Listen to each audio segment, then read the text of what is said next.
Okay, the epilogue. We begin the epilogue. He and Meghan are going to go visit Diana's grave for the first time together. Now, I don't know about you guys, but I kind of think that it's weird that he's never taken her to see his mother's grave in all their times together. I'm not sure what the problem was. I know that her grave is on a little island and you have to get to it by boat, like a rowboat. But that shouldn't have stopped them from going earlier in his relationship. And there's multiple times in the relationship when he would talk about how he and William would go and lay a wreath at her grave, but Meg wouldn't join them. And I don't understand why that was. But anyway, it's not a big point. It's just strange to me that this far into the relationship, you know, they're married now, they've got 2 kids now. Now she goes, okay.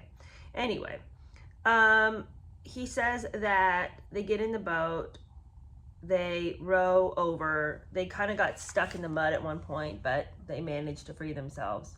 It was the 25th anniversary, so I guess that was a big enough an occasion to include his wife in the visit. And he says this statement that just feels like forced intimacy. I mean, it just feels like such a false statement of love. But he goes, "At long last, I was bringing the girl of my dreams home to meet Mom." This is the girl of your dreams? In your wildest dreams, when you could think of anybody that you could have in your life, it was Meghan? Interesting. He says that they hesitate in front of the stone, hugging each other. And then he went first. He placed flowers on the grave. And Meg gave him a moment. He spoke to his mother in his head, told her he missed her, asked for guidance and clarity. And then, feeling that Meg might also want a moment, he wandered off into the distance and let her have her moment, went out to scan the pond. And of course, when he comes back, Meg can't just be standing there respectfully at the grave. She's got to make a big show of it. She's kneeling, her eyes are shut, she's got her palms against the stone. I mean, what a freaking production, really. I feel like if I took somebody to my mother's grave and then they knelt down with their eyes closed, their hands on it as though they're worshiping or praying it, I would almost be offended, especially if they'd never known her. Like, it'd just be like, you don't have to do that for my benefit. It's really okay, get up. Anyway, there she is praying to the goddess Diana, asking for clarity and guidance. And he says that then he was supposed to go to the Well Child Awards on September 8th. But then he gets a call around lunchtime from an unknown number. Who should it be? But it's Pa. Well, what did Pa do? Change his number? Anyway, Granny's health is taking a turn for the worst, it would appear. And she's up at Balmoral. And he said that Pa hung up. He said he had a lot of calls to make.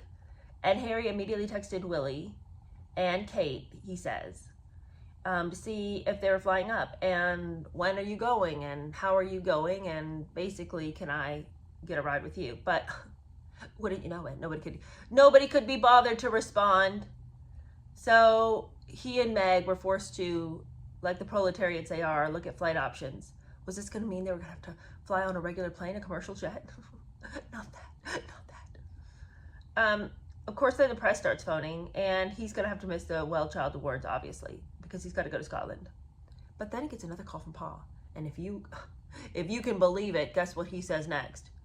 Pa said that Harry was welcome at Balmoral, but he didn't want her. He started to lay out a reason, but Harry says it was just completely and totally nonsensical, didn't make any sense, disrespectful, that's what it was. And Harry wasn't having it. Don't you ever speak about my wife that way, don't you dare! Pa stammered and apologized, and he's like, the thing is though, Kate's not even coming. So let's just have it be immediate family, like the grandkids. And Harry's like, well, why don't you say that then? Why don't you say wives weren't coming? Why are you going to make it out about Meg? Something's wrong with Meg.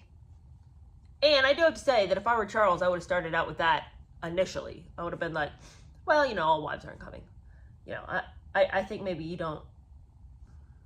In a situation like that, when emotions are already running so high, I think that I can't imagine, and this is one of the reasons why I almost don't believe the story, because I can't imagine that somebody would be as tacky as to say, you can come, but not your spouse, just because, of course, they're going to overreact to that.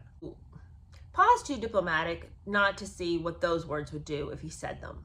So I just don't believe that whole thing happened. But then again, maybe it did, because if Granny was still alive and we know that Megan had caused all this stress, wouldn't you want her last moments to just be peaceful? So maybe in that moment, Charles was like, I don't even care. I want to preserve the last moments that my mother has on this earth and not fill it up with a bunch of snakes. Anyway, all this to say, now it's too late for Harry to catch a flight with William. By this point, Harry's hemmed and hawed. He can't find a way up to Scotland. And William never responded. So he doesn't know what to do because there's no more commercial flights. He's dragged his feet, okay? Like, he should have initially been like, let me just book a flight. But no, he's dragged his feet. William clearly wasn't answering. He should have immediately, upon realizing that there was an emergency and he wasn't hearing back from William, just been like, that's fine, I'll find my own way, and booked a flight then. But of course not. So now he's got to charter out of Luton. Somebody explained to me, I mean, my only option was to charter a private plane. I wish that could one day be one of my options. He says he was on board 2 hours later. And he spent the flight just staring out the window, thinking about Granny, thinking about the last time they talked. They'd had a lovely little conversation, very jokey, very self-deprecating. He was making fun of his bald head and saying that, you know, his head looked like the lawn at Frogmore, which was very dry and in terrible shape. Again, always complaining about his accommodations. As the plane was descending, his phone lit up and Meg was texting him, "Call me the moment you get this." He checked the BBC and Granny was gone. Pa was king. So he put on his black tie and he walked off the plane into a thick mist, sped in a borrowed car to Balmoral. And when he got there, his Aunt Anne was there to greet him. He hugged her. He didn't know where Pa or William or Camilla was.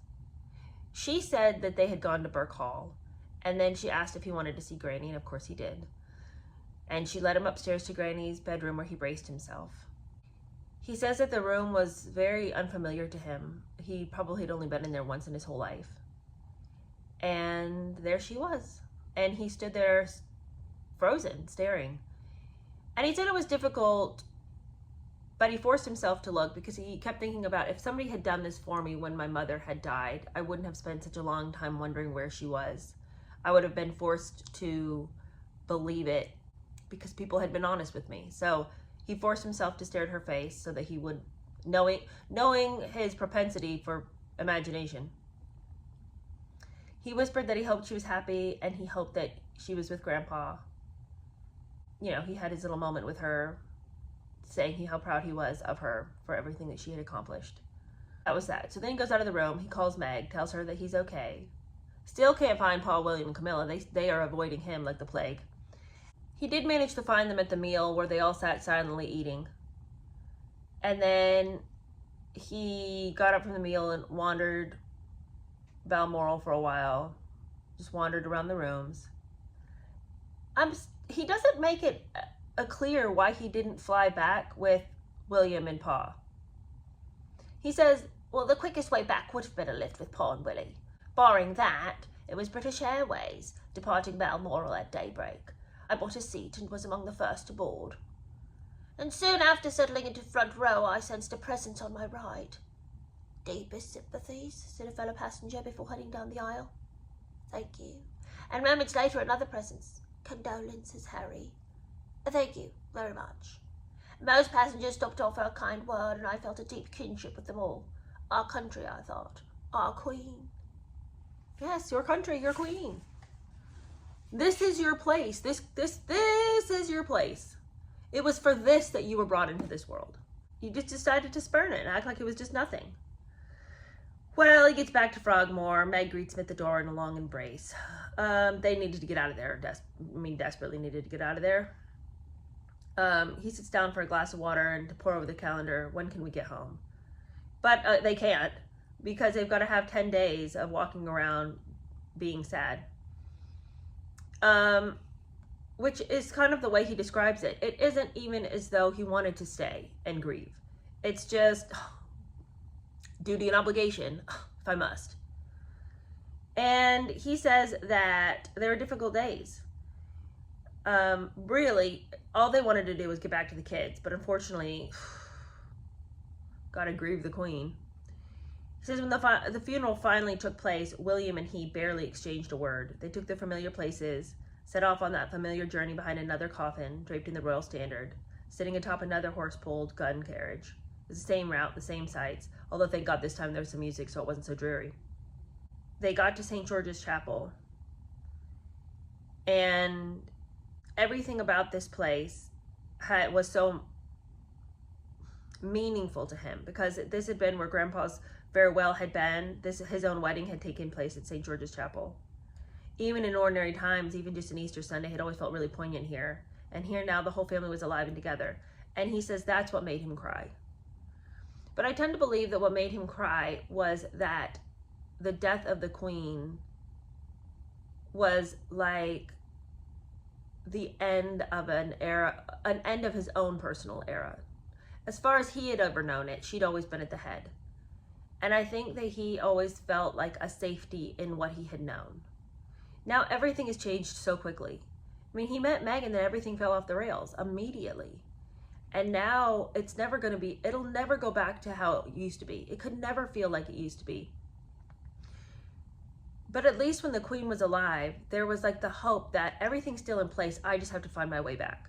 But now she's gone. And now Pa's in charge, really in charge. And so there'll never, even if you come back, it'll never be the way it was. And it's all over now. So he's crying. And, you know, wondering why he's crying. Well, you're at a funeral. It could be that. And then the following afternoon, him and Meg hightail it out. He says that for the next couple of days, they just couldn't stop hugging their kids, couldn't let them out of their sight. And he couldn't stop thinking about when he had introduced the children to Granny. He said Archie kept making these very deep, chivalrous bows, and the little Lilibet, you know, cuddled at the monarch's shins. Harry claims that she said they were the sweetest children, and like, she sort of sounded bemused, like, shocking, you know. And she said that she'd expected them to be, well, he says that he assumed, so she didn't say it, but he assumed that she expected them to be a bit more American, more rambunctious. She didn't say that. She just said they were sweet children. So he's adding in that little bit of color there. And I find it interesting that Archie's over there making these big bows. Let's all recall that pathetic scene in the Netflix documentary when Meghan does that ridiculous bow. It's almost like she had taught Archie to do it in a mocking sort of way. Now that's me certainly adding my take on it, but it would not even surprise me if she'd been like, now when you meet your grandmother, you're gonna have to do this. You know, how she does, making a big joke about it. Anyway, so all this to say, they're delighted to be home, delighted to be back into the routine of things. He says that he just couldn't stop reading his kids that dumb book, Giraffes Can't Dance. Do you guys know that children's book? If you have kids, you probably do.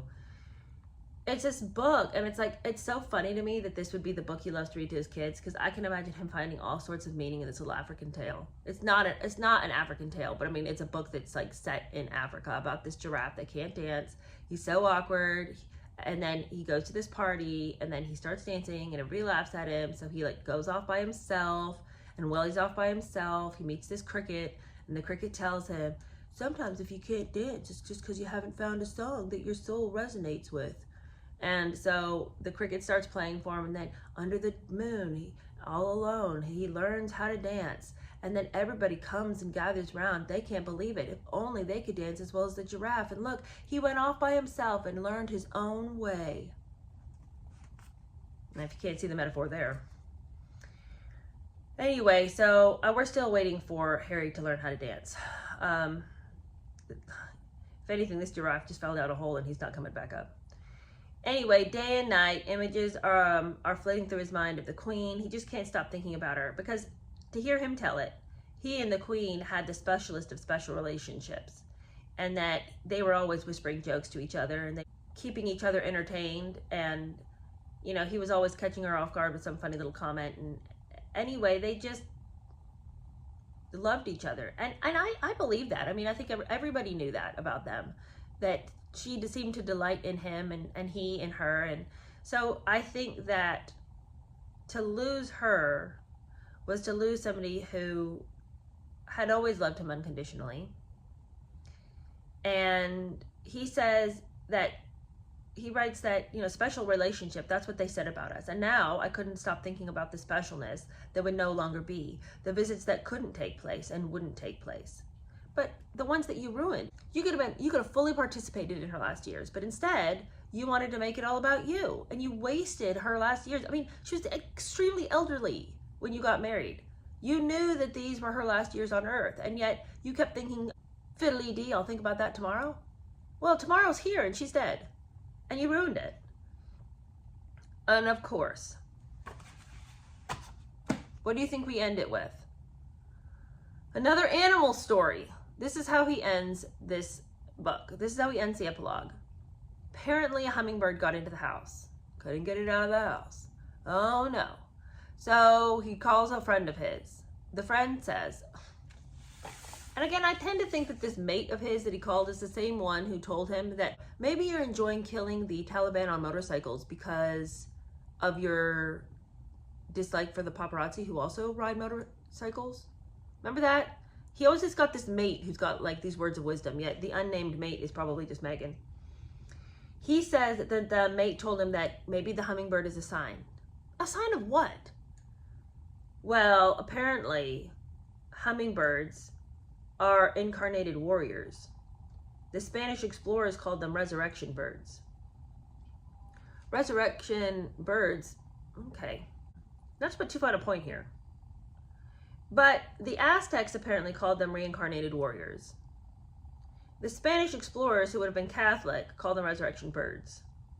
I tend to believe that what the Aztecs were believing as far as reincarnated warriors and the Spanish explorers calling them resurrection birds are coming from two completely different traditions. Be that as it may be,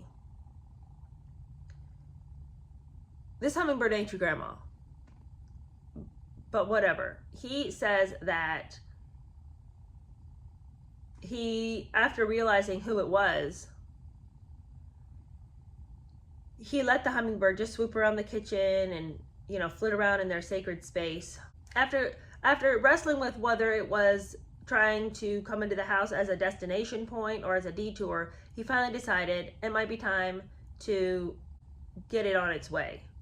So he said that gently, using Archie's fishing net to scoop it up from the ceiling, he carried it outside. So again, I find this outrageous. He thought that this could be his grandmother. And instead, he takes a toy, traps the bird, and chucks it outside. Bye, Granny. We really don't want you here. He sets the hummingbird gently on the wall. Goodbye, my friend. But it just lays there, motionless. So then he thinks, no, I've killed it. But he didn't. It's free. It flies away. And the last line of the book is this. And then, against all odds and against all expectations, that wonderful, magical little creature bestirred itself and flew away.